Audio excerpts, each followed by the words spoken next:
السلام علیکم لسنرز، شروع کرتے ہیں آج کی سٹوریز اللہ کا بابرکت نام لے کر، جو انتہائی عالی رتبہ اور بہت جلیل القدر ہے۔ آئی ہوپ آپ سب لوگ بالکل ٹھیک ہوں گے۔ شروع کرتے ہیں آج کی خوفناک کہانی۔ آج کی پہلی خوفناک کہانی میرے سر زیب درانی نے شیئر کی ہے۔ زیب درانی کہتے ہیں کہ میں لاہور میں رہتا ہوں اور آپ کے ساتھ ایک خوفناک واقعہ شیئر کرنا چاہتا ہوں۔ میری کزن جو کہ بہت زیادہ خوبصورت تھی، میری کزن کے اوپر ایک جن عاشق ہو گیا یا میری کزن ایک جن کے اوپر عاشق ہو گئی، اس کے متعلق میں کچھ کہہ نہیں سکتا۔ ہاں، لیکن میری کزن کو ایک جن پسند کرنے لگا اور میری کزن بھی اس کو پسند کرنے لگی۔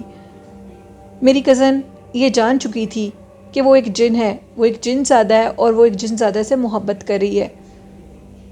میری کزن نے جب میرے سے یہ بات شیئر کی تو وہ جانتی تھی کہ ہم دونوں کی منگنی ہوئی ہے، لیکن اس کے باوجود میری کزن نے مجھے سچ بتایا اور یہ کہا کہ مجھے ایک جن سے محبت ہو گئی ہے۔ ہوا کچھ اس طرح کہ میری کزن رات کے ٹائم چھت پر بیٹھ کر پڑھا کرتی تھی۔ ہم لوگوں کے گھر کے جو چھت ہیں وہ سارے ماربل کے بنے ہوئے ہیں اور ساری چھت پر لائٹنگ لگی ہوئی ہے۔ میری کزن کی چھت کے اوپر بہت خوبصورت جھولا پڑا ہوا ہوتا تھا۔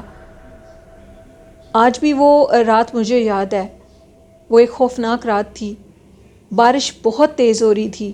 میں نے اپنی کزن کو کال کی اور یہ کہا کہ اس ٹائم پر چھت پر نہانے کے لیے مت جانا، لیکن وہ کسی کی بات سنتی نہیں تھی۔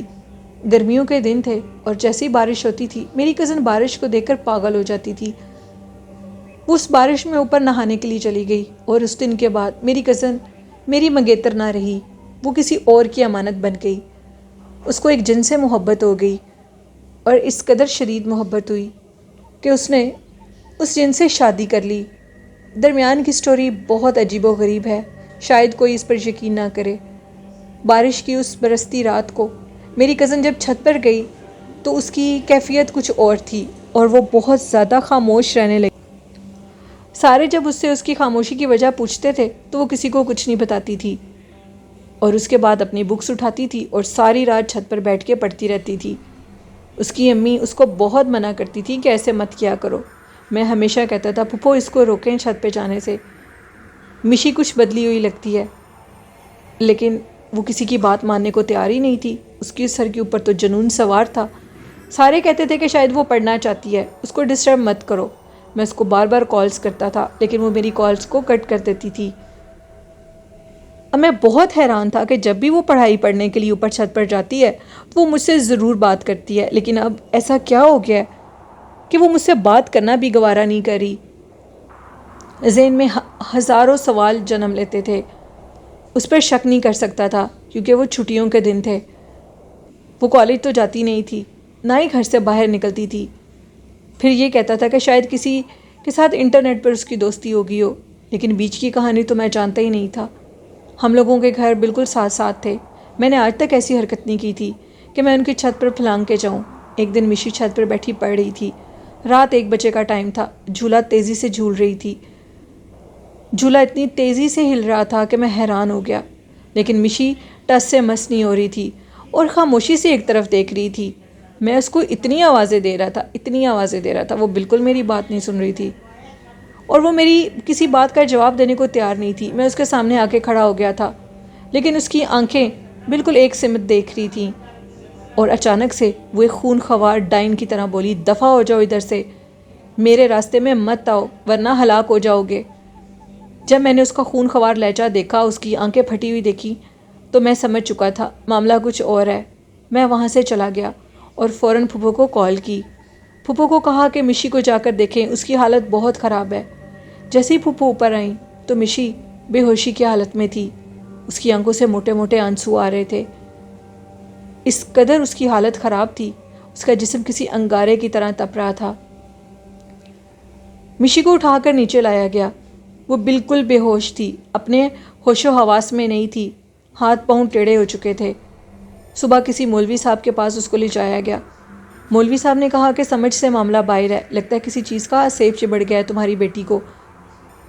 میں نے کہا کہ اس کا کوئی تو حل ہوگا۔ مولوی صاحب نے کہا اس کا کوئی حل میرے پاس نہیں ہے، ایک بہت طاقتور اور زبردست جن کا بسیرا ہو چکا ہے اس کے اوپر، جو کہ بہت طاقتور جن ہے۔ مشکل ہے کہ وہ اس بچی کی جان چھوڑے۔ اسی ٹائم مشی ہوش میں آئی اور یہ کہنے لگی، خبردار تم نے اس کو نقصان دینے کی کوشش کی تو میں اس سے بہت محبت کرتی ہوں اور ایک پل بھی اس کے علاوہ نہیں رہ سکتی۔ اب میری پھپھو، میرے جو پھپھا تھے وہ اور ہم سب مشی کو حیرانگی کی نظر سے دیکھتے رہے۔ مشی کو اٹھا کر گھر لایا گیا اور مشی نے بنا کسی خوف کے، کسی دباؤ میں آئے بنا، اس نے صاف اقرار کیا کہ میں ایک جن سے محبت کرتی ہوں۔ ہم سب لوگ اس کا منہ تک رہے تھے حیرانگی سے۔ میری پھپھو نے کہا، شرم کرو، تمہاری منگنی ہوئی ہے، کیسے بکواس کر رہی ہو، ایک انسان اور جن کا کوئی مقابلہ نہیں ہے۔ مشی نے یہ کہا کہ کوئی مقابلہ نہیں ہوگا، لیکن میں اس جن سے بہت محبت کرتی ہوں اور ایک منٹ اس کے علاوہ نہیں رہ سکتی، اس کو چھوڑنے کا سوال ہی پیدا نہیں ہو سکتا۔ پھپھو نے مشی سے بڑے طریقے سے پوچھا، آخر یہ سارا کچھ ہوا کیسے؟ مشی کہنے لگی کہ بارش کی رات تھی، میں بارش میں نہا رہی تھی، اچانک سے میں کیا دیکھتی ہوں کہ ہمارے چھت کے اوپر، جو چھت بڑے والا چھت، ادھر ایک لڑکا بیٹھا ہوا ہے جس کے بہت بڑے بڑے سفید پنکھ ہیں۔ وہ بڑی حیرانگی سے مسلسل مجھے دیکھ رہا تھا۔ اس کا مسلسل مجھے دیکھنا کافی حیران ہوا۔ میں اس کے بڑے بڑے پروں کو دیکھ کر بالکل نہیں ڈری اور وہ اچانک سے اڑتا ہوا بالکل میرے قریب آ گیا اور مجھے پکڑ لیا اور کہنے لگا کہ میں تم سے بہت محبت کرتا ہوں، میں تمہارے علاوہ ایک پل نہیں رہ سکتا۔ وہ اس قدر حسین تھا، اس کی خوبصورت آنکھیں جو کسی جھیل کی مانند تھیں، اس کا خوبصورت رنگ جس کو دیکھ کر میں حیران ہو گئی۔ وہ اس دنیا کا نہیں لگ رہا تھا، وہ کوئی شہزادہ ہے، میں اس کے علاوہ ایک پل نہیں رہ سکتی۔ اس نے مجھے کہا، چلو تمہیں اڑا کر اپنے ساتھ لے جاتا ہوں۔ میں جانتی ہوں کہ وہ ایک جن ہے، لیکن میں اس جن کے علاوہ نہیں رہ سکتی۔ وہ ایک پری ذات ہے اور میں اس پری ذات کو کبھی نہیں چھوڑوں گی۔ میں سب کو چھوڑ سکتی ہوں لیکن اس کو نہیں چھوڑ سکتی۔ اتنے میں مشی کو دوبارہ دورے کی کیفیت بن گئی اور مشی بری حالت میں چلانے لگی اور کہنے لگی، سب میرے کمرے سے باہر چلے جاؤ، مجھے کسی کی ضرورت نہیں ہے۔ میری پھپھو کہتی ہیں کہ میں خوف زدہ ہو گئی اور باہر کھڑے ہوئے جو سب لوگ مشی کی والدہ کے انتظار میں تھے کہ وہ باہر کیا پیغام لے کر آتی ہیں، سب ڈر گئے۔ مشی کی آوازیں اس قدر خوفناک تھیں۔ وہ بیڈ سے باندھی ہوئی تھی اور بیڈ کو اس نے اس طرح جھنجھوڑ دیا کہ بیڈ کا جو وہ کہتے ہیں کہ نیچے والا پورشن تھا وہ ٹوٹ گیا، سارا لکڑیاں ساری ٹوٹ گئیں بیڈ کی۔ مشی اس قدر طاقتور ہو چکی تھی۔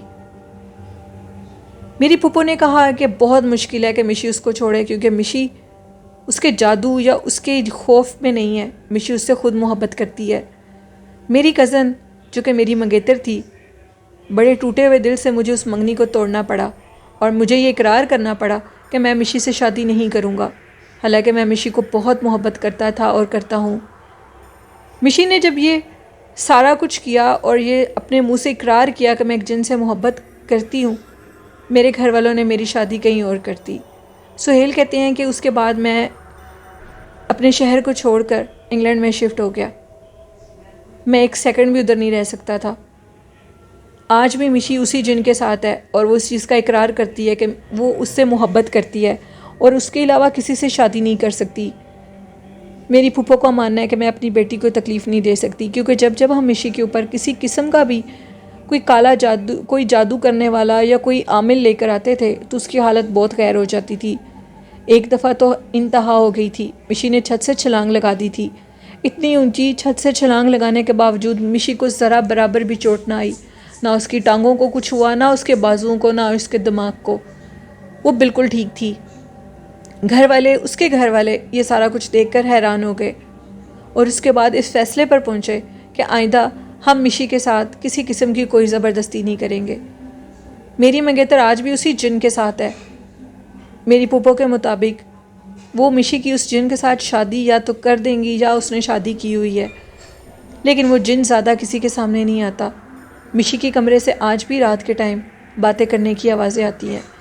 میری پھپھو بتاتی ہیں کہ انتہائی سریلی اور خوبصورت آواز باہر آتی ہے۔ میں نے ایک دفعہ دیکھنے کی کوشش کی، لیکن یوں معلوم ہوتا تھا کہ سارا کمرہ دھوئیں سے بھرا ہوا ہے۔ میری منگیتر آج بھی اسی جن کے ساتھ ہے اور ایک جن زادی بن کر رہ گئی ہے۔ وہ زیادہ تر تنہائی میں رہتی ہے۔ سارے خاندان والے اس چیز کو جانتے ہیں کہ مشی ایک جن کی محبت میں دیوانی ہے۔ یہ ایک سٹوری تھی سہیل کی جو انہوں نے UK سے شیئر کی۔ بہت شکریہ سہیل۔ اور سہیل کہتے ہیں کہ یہ میری زندگی کا سچا خوفناک واقعہ ہے۔ کچھ لوگ اس کو شاید کہانی اور تصور سمجھیں گے، لیکن میری زندگی میں یہ پیش آنے والا ایک دردناک واقعہ ہے۔ بہت شکریہ سہیل آپ کا۔ تو یہ تھی آج کی خوفناک کہانی۔ لسنرز کیسی لگی آپ کو؟ اپنا فیڈ بیک ضرور دیجیے گا، اور میرے چینل کو زیادہ سے زیادہ سبسکرائب کریں اور سٹوریز کو لائک اور شیئر کیا کریں۔ مجھے آپ کی سپورٹ کی ضرورت ہے، اور والدین جیسی خوبصورت نعمت کی قدر کریں، اور اللہ کے رسول صلی اللہ علیہ وسلم کی اطاعت کریں۔ نماز، قرآن پاک اور درود شریف کو اپنی زندگی کا حصہ بنا لیں تو کامیابیاں آپ کے قدم ضرور چومیں گی۔ آئی ہوپ اس پر آپ عمل کریں گے۔ اپنی ہوسٹ نیلم یاسین کو اجازت دیجیے، دعاؤں میں یاد رکھیے گا۔ اللہ حافظ۔